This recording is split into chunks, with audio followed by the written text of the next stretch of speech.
মা ঘরে রান্না করছিল, এমন সময় ছেলে এসে মাকে একটা চিরকুট ধরিয়ে দিল, বললো মা তোমাকে একটা বিল দিলাম, বিলটা পরিশোধ করো।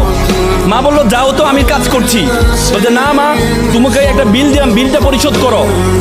মা কাগজটা খোলার পর দেখলো ছেলে লিখেছে যে মা তুমি রান্না করার সময় বিভিন্ন সময় আমাকে বিভিন্ন জিনিস আনতে বলো, এটার জন্য 100 টাকা বিল। তুমি আমাকে গাছে পানি দিতে বলো, এটার জন্য 100 টাকা বিল। তুমি মাঝে মধ্যে দোকানে পাঠাও, এটার জন্য 100 টাকা বিল। মা এটা দেখে দাঁড়ানো অবস্থা থেকে বসে যায়। বসে যাওয়ার পর বাবা তুমি লিখেছো? বলছে মা হ্যাঁ আমি লিখেছি। বাবা তুমি লিখেছো? বলছে মা হ্যাঁ আমি লিখেছি। বললো যে এক কাজ কর, তোমার জন্য আমি একটু নুডলস রান্না করেছি, নুডলসটা তুমি খাও আর তোমার বিলটা আমি নিয়ে আসতেছি, তুমি একটু ওয়েট করো।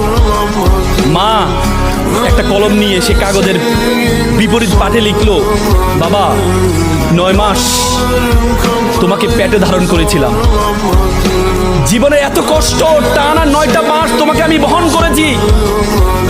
রাতে ইচ্ছে করতো একটু ডান পাশ হই, কিন্তু ডান পাশ হতাম না। আমার বাবুটা যদি পেটে ব্যথা পায় সেজন্য আমি ডান পাশ হতাম না।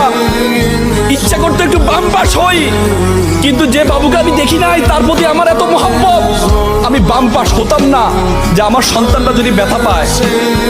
সেটার জন্য তোমার বিল 0 টাকা। তুমি জন্মগ্রহণ করেছিলে, জন্মগ্রহণ করার পর 2টা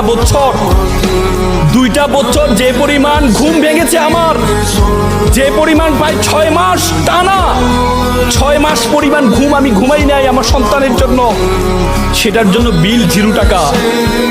তুমি পিঠা পছন্দ করতে, ওই দিন পিঠা রান্না করেছিলাম তোমার জন্য, পরিবারের সকলেই পিঠা খেয়েছে।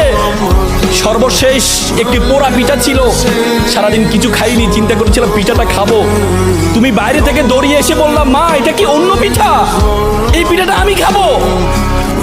আমি তোমার দিকে একটু তাকিয়ে আমার সন্তানের হাসি দেখে নিজের পেটের মধ্যে যে খিদা আছে সেই খিদার দিকে আমি তাকাইনি, সেই খিদার দিকে আমি তাকাইনি। আমি তোমাকে সেই পিঠাটা দিয়ে দিয়েছিলাম, তুমি খাচ্ছ। আমার অন্তরের যে বাসনা, অন্তরের যে ভালোবাসা আমি প্রকাশ করতে পারিনি, সেই বিলের জন্য তোমার জন্য 0 টাকা।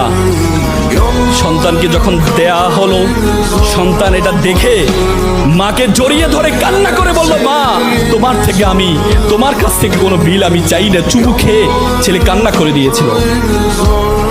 আজকে আমরা প্রতিদান